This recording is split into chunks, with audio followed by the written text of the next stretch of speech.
¿Qué tal?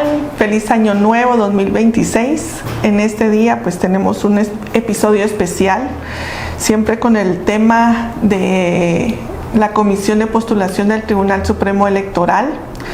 Y como el tema para este día tenemos los desafíos en el funcionamiento de la Comisión de la Postulación del Tribunal Supremo Electoral. Los desafíos y puntos críticos que enfrentará la Comisión de Postulación para el Tribunal Supremo Electoral se tienen como: 1. La Comisión llega al 2026 con las mismas reglas establecidas en la Ley de Comisiones de Postulación y la Ley Electoral de Partidos Políticos. 2. El Movimiento Pro Justicia y otras entidades en 2020 emitieron una serie de reflexiones que valoraron positivamente avances en publicidad, transparencia y equilibrio en el debate de la Comisión de Postulación. Al igual, valoraron que la misma haya dado espacio a propuestas de sociedad civil. Sin embargo, valoraron negativamente la falta de definición y publicidad de la evaluación de los criterios de reconocida honorabilidad e idoneidad, como que el simple desarrollo de la prueba psicométrica elevó el puntaje de algunos aspirantes. El Tribunal Supremo Electoral que elija al Congreso tendrá a su cargo 2 elecciones generales, 2027 y 2031, con el gran reto de cómo recuperar su fortaleza en el sistema democrático. Para el presente proceso, misiones de OEA, la Unión Europea y de expertos de la sociedad civil se han manifestado que observarán el proceso de las comisiones de postulación.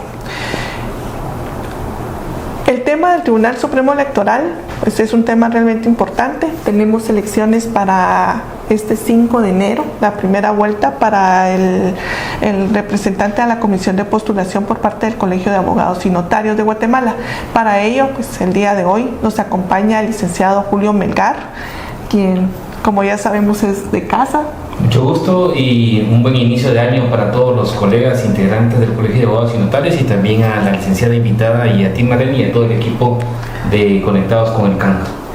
Y la licenciada Magíster Marielos Fuentes. Para nosotros es un gusto que nos acompañe Magíster. Ella es... como experiencia, ella ha sido catedrática de Comunicación Institucional en INAP. Es directora ejecutiva hasta la fecha en Guatemala Visible. Es asesora de comunicación social de la Secretaría de Seguridad Alimentaria y Nutricional de la Presidencia. Fue en el 2005. Ok, del 2004 a 2005, ¿verdad? Sí, hace poco. Sí. De 1997 a agosto del 2004 fue directora de Comunicación Social del Ministerio de Relaciones Exteriores.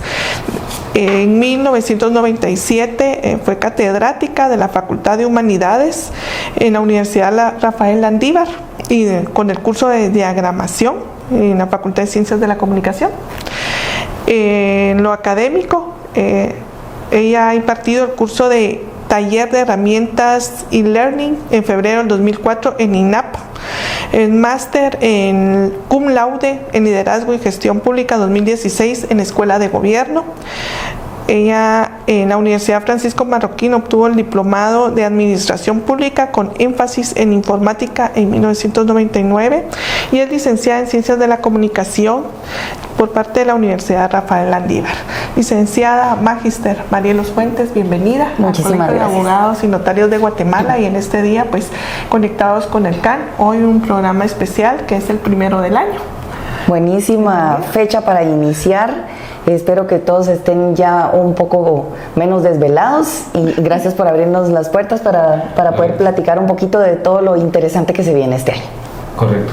Bueno, licenciada, como ya lo habrá anunciado Marlene, estamos a pocos días en una fecha un poco diferente y compleja, pero el próximo lunes están convocados todos los abogados y notarios, profesiones afines, para que podamos elegir a quién nos va a representar en la Comisión de Postulación del Tribunal Supremo Electoral.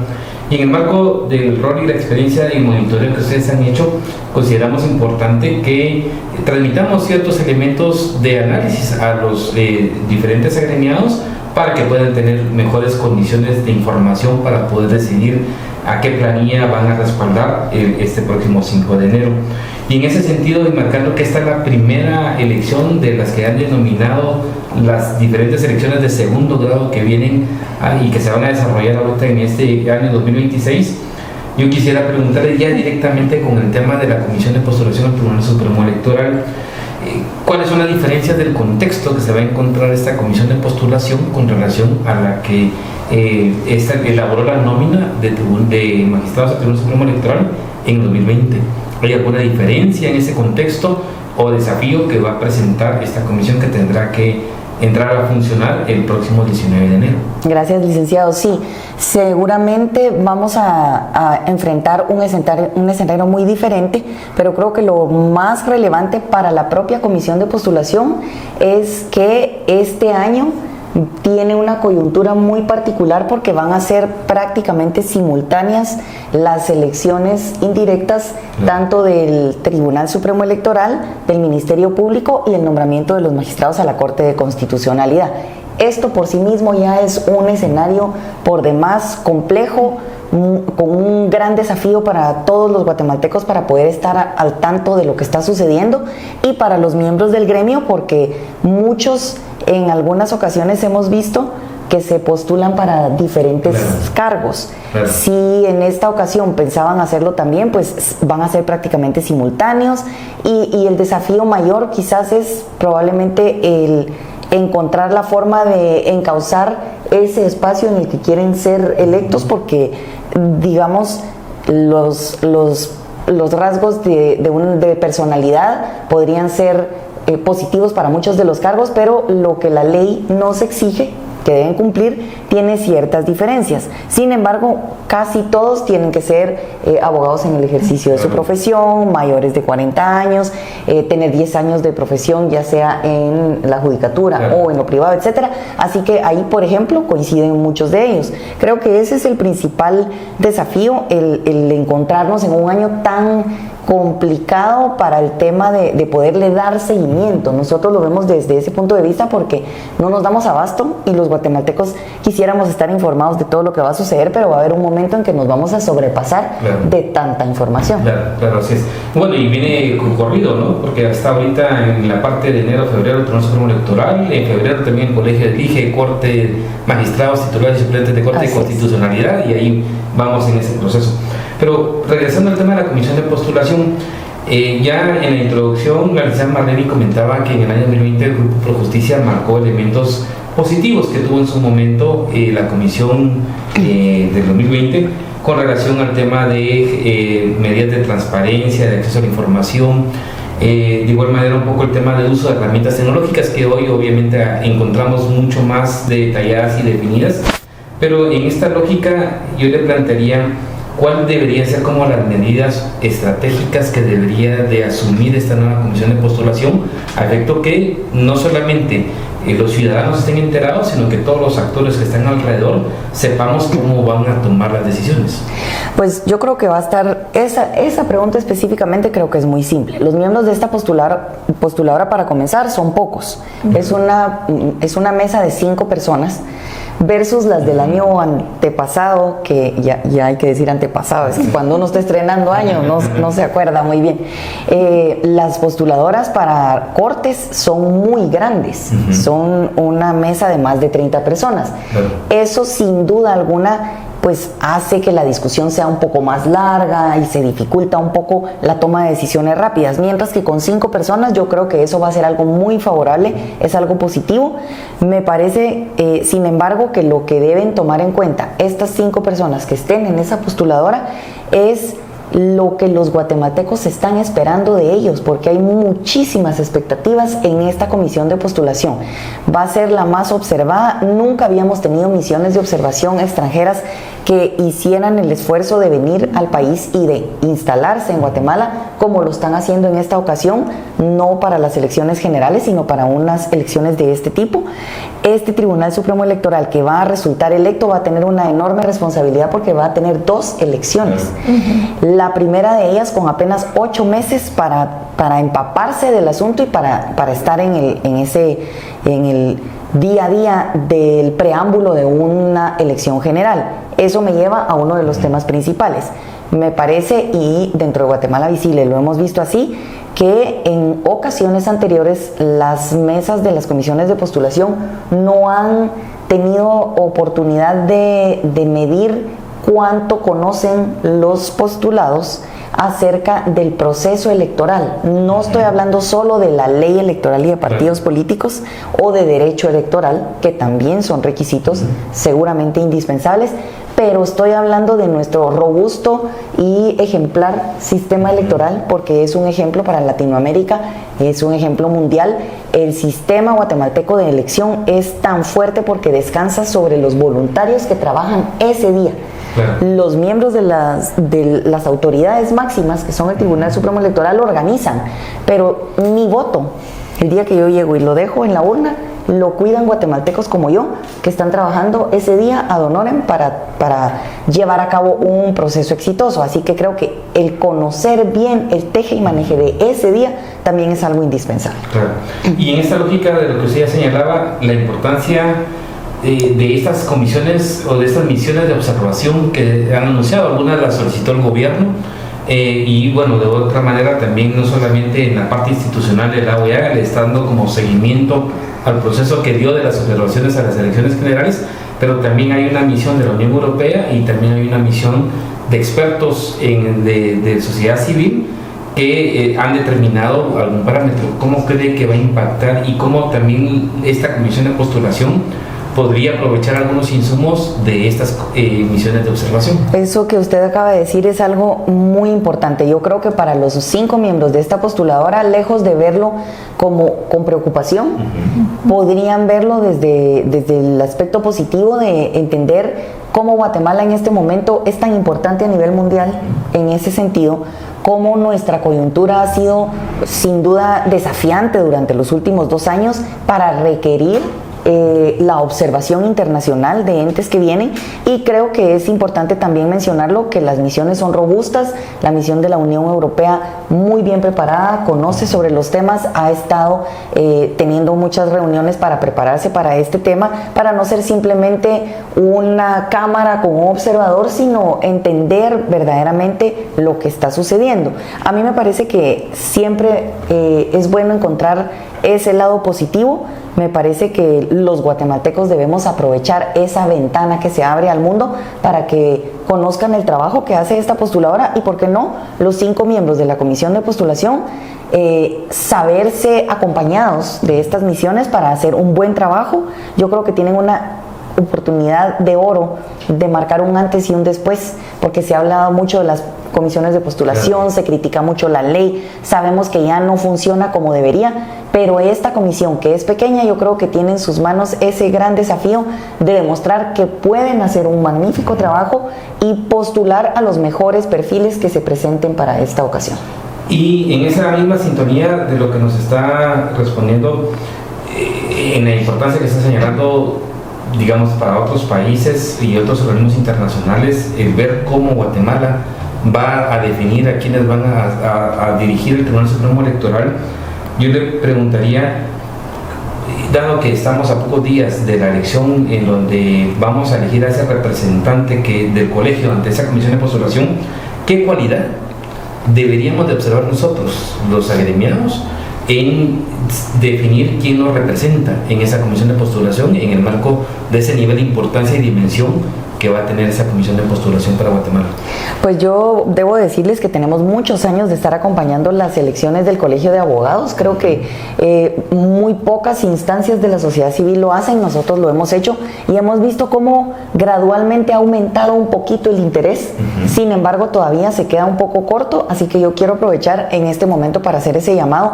Yo no soy abogada, si no, ahí estaría votando. Siempre digo, los que tienen el privilegio de tener esa oportunidad de contar con esa opción, de poderse acercar y elegir a alguien que esté en esa mesa, porque todos los demás guatemaltecos vamos a tener elecciones generales con ese Tribunal Supremo, pero no tuvimos todos la oportunidad de elegir a alguien que nos represente en esa postuladora. Así que ese, en primer lugar, es un llamado.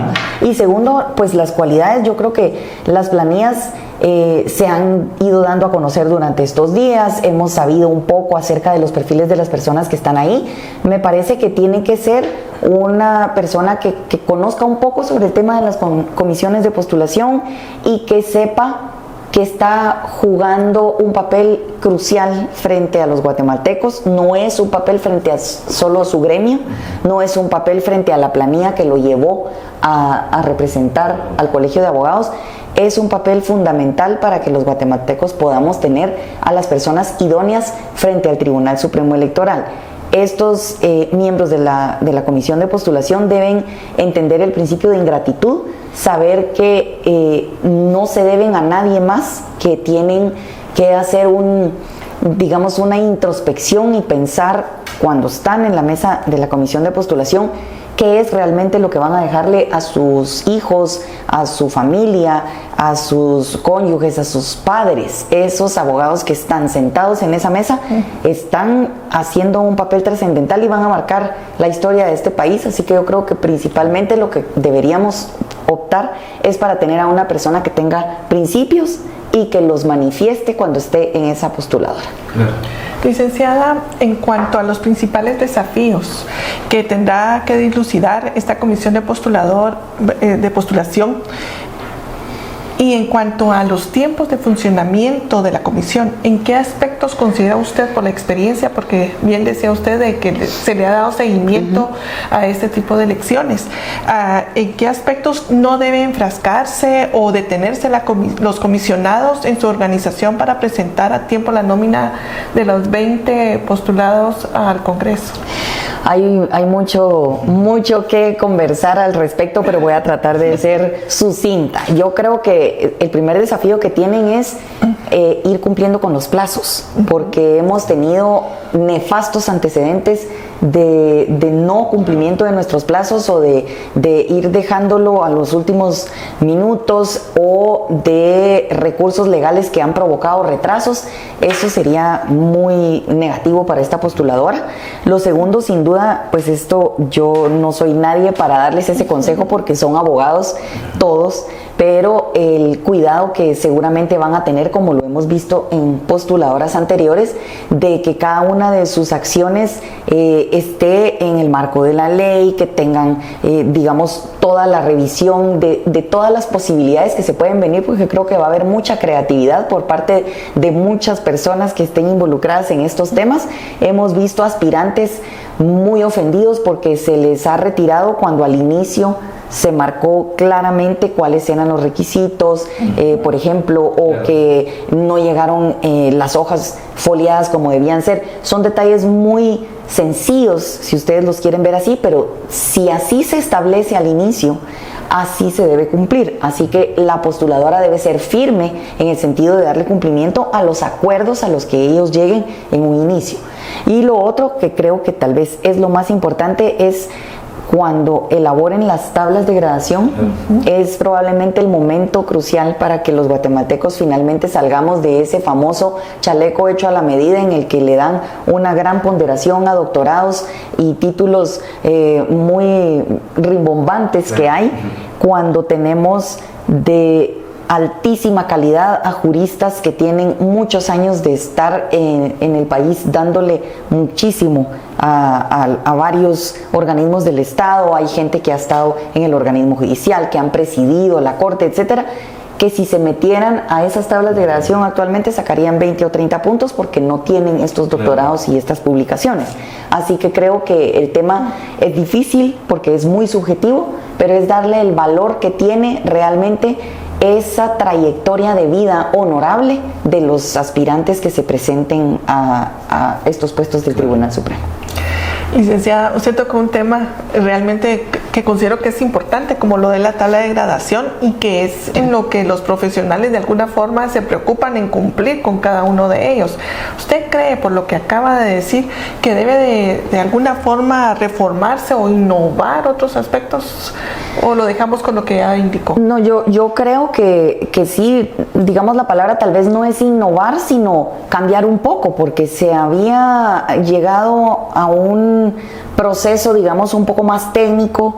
Hubo un año en que para la comisión de postulación de fiscal general tuvimos el apoyo de la Universidad del Valle, que elaboró unas herramientas técnicas totalmente profesionales, hechas con mucho cuidado, y las comisiones de postulación las leyeron y desecharon mucho de lo que venía en esos documentos. Yo creo que es interesante lo que se pueda presentar como herramientas para que colabore al trabajo de la comisión. Y, por ejemplo, ya que la licenciada mencionaba la palabra innovación, no es innovación, pero es retomar un tema que se quedó perdido. Hace muchos años no les daba tiempo de hacer entrevistas para los aspirantes del Tribunal Supremo Electoral.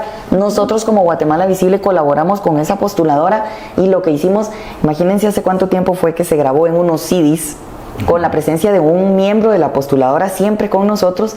Él hacía la entrevista y nosotros le ayudábamos a grabar esa entrevista y a reproducir los CDs para que todos tuvieran en sus hogares y se la pudieran llevar y pudieran verla con la tranquilidad que tienen en sus casas. Pues ahora yo creo que la tecnología da para mucho más. Creo indispensable que hayan entrevistas y que se pueda conocer a esos aspirantes por dos razones. Uno, por el trabajo de la comisión de postulación, pero segundo, para que los guatemaltecos sepamos quiénes van a ser los magistrados que van a estar organizando nuestras elecciones durante los siguientes dos procesos grandes. Así que eso creo que es indispensable, que hagan esas entrevistas, quizás no al 100% de los aspirantes, sino cuando ya se va haciendo más corta esa nómina y van llegando a los finalistas, digamos, cuando ya solo son 20 y ellos eligen a 10. Yo creo que a esas 20 personas sin duda hay que hacer lo posible para que los magistrados y los licenciados y todos los que están en la mesa de la postuladora puedan hacer esas entrevistas públicas.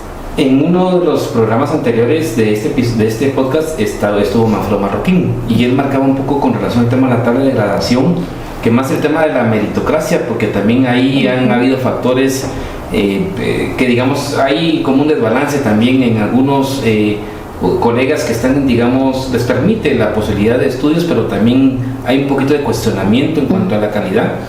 Y decía que más que eso tenía que marcarse el trayecto de vida y de aporte y de gerencia, porque también de una u otra manera también los magistrados van a hacer una gerencia al Tribunal Supremo Electoral.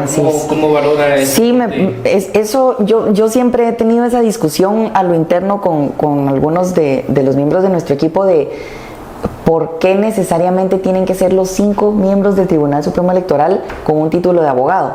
Cuando a lo mejor podría haber una persona que tuviera conocimientos en administración pública y pudiera conocer todo el tema de la gestión del presupuesto y todo lo que tienen que hacer, porque al final de cuentas es una entidad que va a tener que organizar y manejar un presupuesto grande y un evento enorme, y en este caso pues van a ser 2, pero como la ley nos marca claramente que todos deben ser abogados, pues sin duda alguna algunos de los aspirantes tendrán conocimientos o habrán participado en ocasiones previas o han estado en alguna otra organización del Estado que les permita tener esa experiencia, así que creo que sí es algo de lo que debe también valorarse.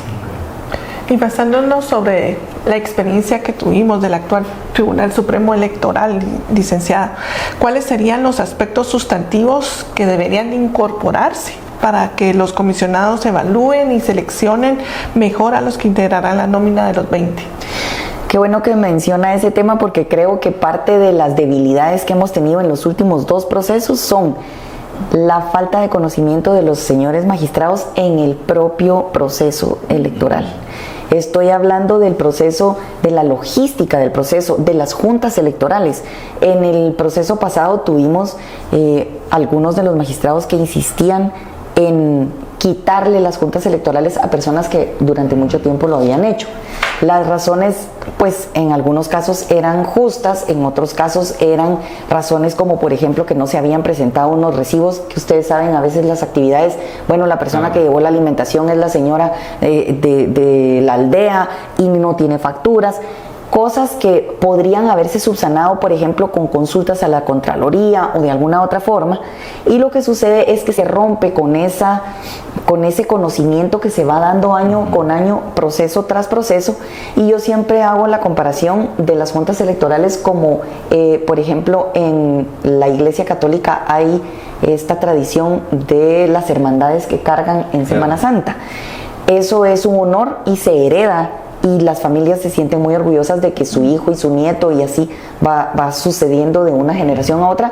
Y nosotros hemos trabajado con muchísimas juntas electorales y sabemos que hay gente que empieza desde voluntario, jovencito de 12 años, y va creciendo y va participando, y después es un presidente de junta y después está a cargo de un centro completo, y eso es una mística muy especial. Hemos visto mujeres que estaban amenazadas porque iban a quemar su centro de votación y que salieron y dijeron: lo queman conmigo adentro porque yo no voy a permitirles ser.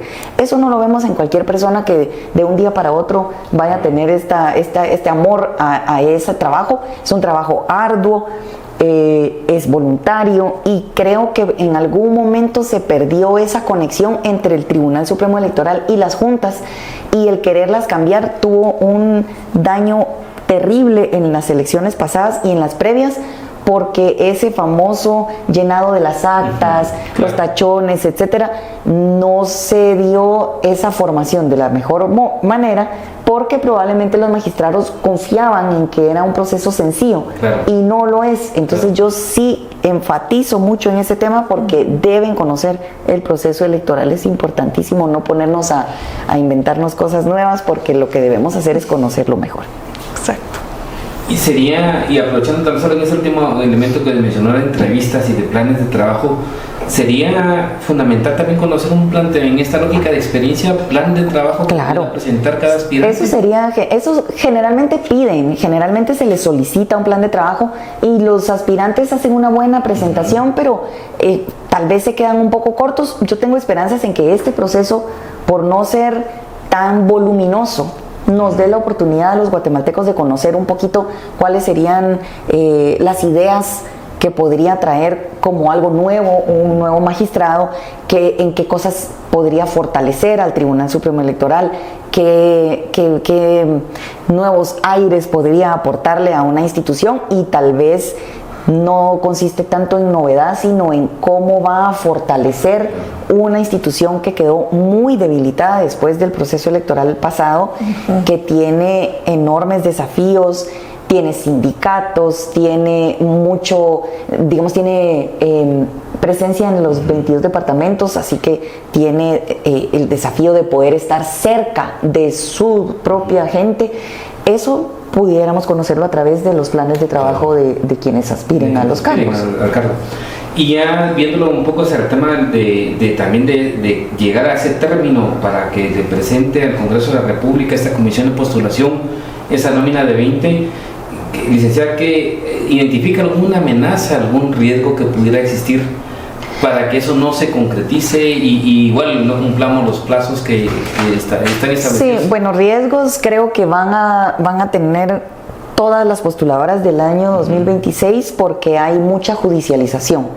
Y aquí, pues, el llamado sería a muchos de los que participan como miembros, como aspirantes, y a la propia sociedad civil, porque hemos visto recursos legales presentados por organizaciones de la sociedad civil, tachas presentadas por organizaciones de la sociedad civil, y hemos visto a los propios aspirantes en su derecho, pues la Constitución los protege de permanecer en los procesos cuando han sido eliminados por una u otra razón.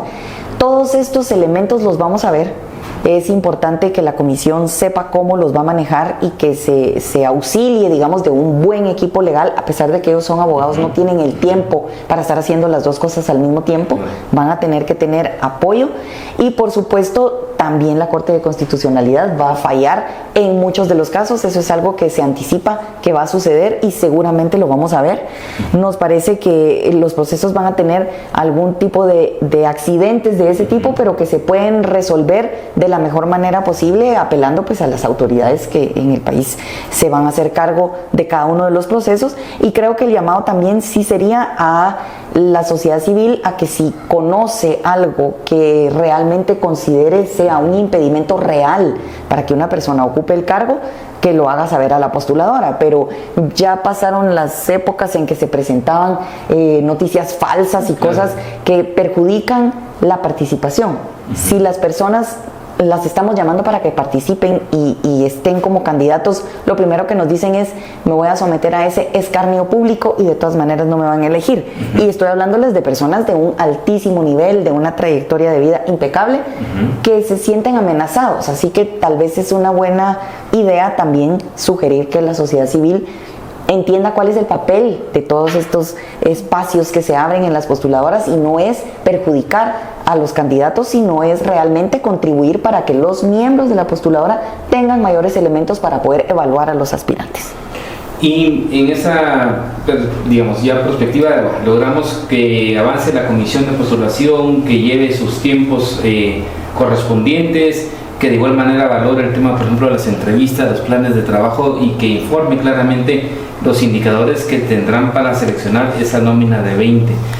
Desde su perspectiva, licenciada, ¿cuál cree usted que podrían ser como los indicadores que, por ejemplo, Guatemala Visible le pudiera plantear al Congreso de la República para tener un adecuado proceso de selección de esos 5 magistrados titulares y esos 5 magistrados suplentes? Qué bueno que mencionó que es una comisión que es dentro del Congreso de la República, porque creo que el primer desafío es un espacio razonable para que funcione esta comisión de postulación y que tenga el espacio suficiente para que pueda tener el cumplimiento de la ley clarísimamente, que dice que todos los actos deben ser públicos y transparentes. Claro. Para que esto se pueda llevar a cabo es necesario que haya espacio y que pueda haber un lugar en donde de manera digna, pues las personas que quieran acompañar el proceso se puedan presentar y estar ahí todo ese tiempo. El primer llamado sería eso, la sede. El segundo, pues los horarios en los que van a trabajar, ¿verdad? Que se les presten esas facilidades, que se otorgue el presupuesto necesario para que lo puedan trabajar de la mejor manera posible. Y luego, pues sin duda alguna, los procesos que terminan en los congresos, no solo en Guatemala, sino en cualquier parte del mundo, tienen el ingrediente político de cajón. Así que vamos a tener sin duda alguna a los diputados informándose acerca de los perfiles de las personas que están presentándose para este proceso. Pues nosotros invitamos a los señores diputados a que hagan ese ejercicio de, durante el proceso de la comisión de postulación, pueden empezar a interesarse por quiénes son las personas que se están presentando como aspirantes, para conocer sus perfiles, para saber pues de quién están hablando y no cuando les llegue una nómina y en ese momento no saber exactamente de quién se trata. Creo que eso va a ser crucial. Y bueno, para los aspirantes, sin duda alguna, el principio de ingratitud, que es seguramente van a tener que solicitar un voto, pero en el momento que sean electos y ocupen una magistratura en el Tribunal Supremo Electoral, ellos deben cortar toda relación con los partidos políticos que les dieron ese voto. Claro. Y se puede decir como la pregunta al millón, desde la perspectiva y la experiencia tanto personal como de Guatemala Visible, ¿cuál debería ser como el perfil ideal de esos nuevos magistrados del Tribunal Supremo Electoral? Mire, como son 5, creo que ahí puede haber un poquito de flexibilidad, porque como dijimos, debe haber alguien que sepa del manejo de presupuesto y del manejo de la gestión de lo público, pero sin duda alguna tienen que haber personas que conozcan el proceso electoral, que sepan de la ley electoral y de partidos políticos, que conozcan las reformas y que tengan suficiente liderazgo para poder por fin presentar, como después de cada proceso electoral se hace la CAME, y luego de esta comisión que recoge las inquietudes de los guatemaltecos, esto se puede presentar al Congreso de la República. Pues llevamos 2 intentos fallidos de presentarlos, y actualmente la ley electoral y de partidos políticos tiene unos cambios que, lejos de favorecer a los guatemaltecos, han sido nefastas. Seguimos con la misma forma de elegir a los diputados al Congreso de la República. Es como un círculo vicioso, porque son los mismos diputados los que tienen que aprobar esa forma de ser electos ellos mismos. Pero si tenemos magistrados que tienen el liderazgo y la solvencia moral y una estatura moral, que los guatemaltecos los vean como un referente, esas personas sin duda alguna lo van a cambiar. Y por eso decía al inicio, estos magistrados van a cambiar la historia y los miembros de esta postuladora van a cambiar la historia, porque tenemos un punto de inflexión y tenemos la oportunidad de elegir a esos magníficos perfiles, honorables, con buena trayectoria, con conocimientos y con experiencia. Y en esa perspectiva, digamos, se ha planteado que el tribunal tiene en la parte sustantiva diferentes roles. Uno es el que ve todo el funcionamiento del sistema de partidos políticos, y ahí hay desafíos enormes en cuanto a que vamos a ir a un proceso electoral 2027 con más de 40 organizaciones políticas. Ahí está el debate, más o menos aumentamos, reducimos, o se facilitan mecanismos de coaliciones para reducir la cantidad de partidos políticos, pero eso es una línea. El otro es el mecanismo de elección, y es en lo que se determina usted, ¿verdad? Abrimos las listas, no abrimos las listas. Hoy tenemos un congreso en donde se ha ido desconfigurando la lógica de representación partidaria a proyectos casi más individuales, pero ahí está ese debate, abrimos o no abrimos, fortalecemos el tema. Bueno, sus distritos algunos han marcado que tiene un problema constitucional, pero ¿cómo mejoramos ese proceso de elección? El otro elemento es la organización del evento electoral. Y lo que se marcaba un poco con relación a las juntas electorales, la transmisión de datos y estos elementos, miremos el caso Honduras como un referente terrible, complejo, ¿verdad? Sí. ¿Cuáles deberían ser en esas lógicas? Bueno, no tenemos justicia electoral, es el otro elemento también, que hay un debate interno ahí en el conocer cómo funciona la parte electoral y los partidos políticos. ¿Cuáles serían las acciones prioritarias que debería sobre ese escenario desarrollar y impulsar de manera proactiva un nuevo Tribunal Supremo Electoral? Pues ya casi que los mencionó usted, Liz, pero yo creo que sí, en esos distintos ámbitos, digamos, en el orden cronológico, lo crucial va a ser el proceso electoral inicial, ¿verdad? Eso tienen apenas 8 meses van a caer directo al agua y ahí van a tener que flotar y salir con ese proceso. Creo que en ese lo más importante va a ser una transición ordenada y muy profesional por parte de los actuales magistrados del Tribunal Supremo Electoral, que le entregan a los nuevos. Eso creo sin duda va a ser crucial. Sí, seguramente, como inmediatamente después de eso van a venir esas nuevas propuestas para la reforma de la ley electoral y de partidos políticos, yo creo que ese liderazgo que mencionaba al inicio de presentar esas propuestas, pero ahora que hablamos un poco del contenido en sí de esas propuestas, pues yo creo que a lo largo de estos últimos 4, casi 8 años que estamos en esos procesos, hemos visto que no necesariamente el clamor de los guatemaltecos y solo recogerlo todo como hacer un Frankenstein, eso no funciona.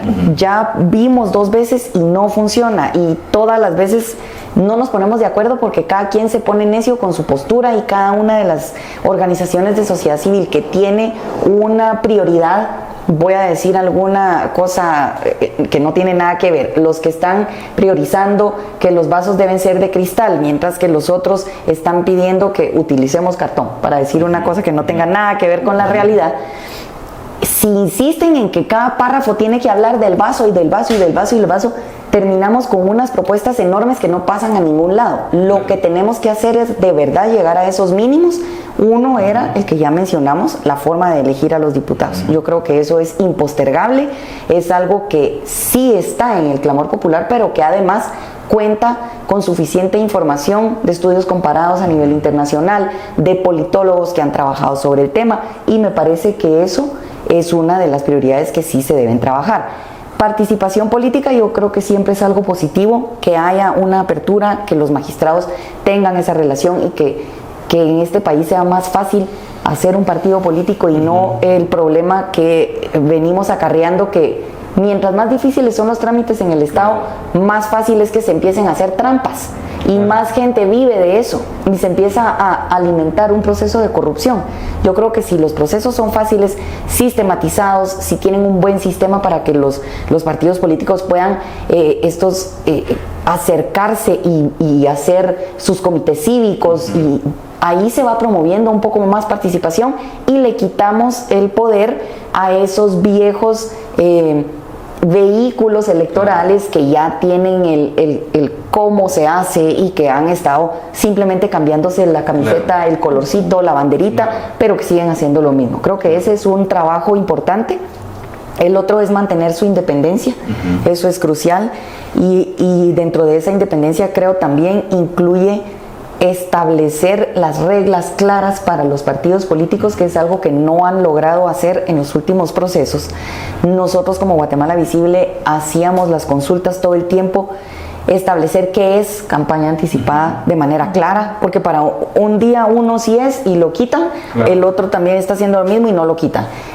Todo ese tipo de sanciones que se dieron de manera muy antojadiza, de manera arbitraria, sin tener una misma norma para todo el mundo, eso les va a dar fortaleza y va a darle nuevamente a los guatemaltecos esa confianza que necesitamos en el tribunal. Correcto. Licenciada, ya para ir finalizando, recordemos que al inicio decíamos de que ya el lunes tenemos la elección acá en el Colegio de Abogados y Notarios de Guatemala. ¿Por qué esta vez se necesita que más profesionales participen y voten para designar al representante de la Comisión de Postulación del Tribunal Supremo Electoral? Pues como iniciamos el programa diciendo, este año es un año que no se va a repetir en muchas décadas en el país, porque tenemos varios procesos simultáneos. Esa es una de las primeras razones. Las personas que tienen el privilegio de tener un número de colegiado y de poder participar y votar, tienen que aprovecharlo, porque no se vale después todo el mundo tuiteando, yo todavía digo tuiteando, pero se llama X, poniendo en sus redes sociales, alegando en las cenas familiares. Todo el mundo está molesto, todo el mundo discute, todo el mundo sabe que hay algo que hacer, pero cuando tuvieron la oportunidad de asistir y votar, no fueron. Así que yo creo que eso es fundamental. No se vale decir después que algo no funcionó porque no participé para por lo menos poner ese granito de arena. Usted elija a su candidato, elija la planilla que le gusta, la planilla con la que se siente cómodo, pero asista y vaya a votar, porque no es posible que habiendo tantos agremiados no se llegue a un porcentaje alto. Y bueno, en Guatemala la Constitución les dio un gran poder a los abogados, así que hagan uso de ese poder, vayan a votar y que no vayamos a tener una elección con poca participación. ¿Qué impacto puede tener en nuestra vida y en el sistema republicano esta elección? Pues ya ha tenido. La participación del Colegio de Abogados en las comisiones de postulación es altísima, está prácticamente en todas, y el impacto que tiene es cómo el trabajo de los miembros de la comisión de postulación al final de cuentas elige buenos o no perfiles para ocupar los cargos más importantes. ¿Cuáles cargos? Todas las salas de apelaciones del país, todas las magistraturas de la Corte Suprema de Justicia, el Ministerio Público, incluso la participación que a través, digamos, de esta persona que va a estar en cada una de las postuladoras, está representando a todos los agremiados, tiene ese impacto porque viene de regreso esa decisión que se toma en la comisión de postulación. Y estas personas son las que imparten justicia en el país, y cuando decimos que las cosas no sirven, pues podríamos comenzar a tratar de que se enderece la forma en que funciona. Creo que quizás está un poco desgastado este método que los guatemaltecos tenemos por ley, que es la ley de comisiones de postulación, pero si no participamos tampoco va a haber una forma de irlo mejorando y de poner sobre la mesa lo positivo y lo negativo para poderlo resolver. Así que mientras que no participemos, el impacto siempre es negativo. Muchas gracias, licenciada. Gracias por habernos acompañado en este día. Gracias, Julito. Y a ustedes, pues gracias por participar, por estar siempre pendientes de nosotros, y nos vemos el 5 de enero en las votaciones para nuestro comisionado y para la próxima.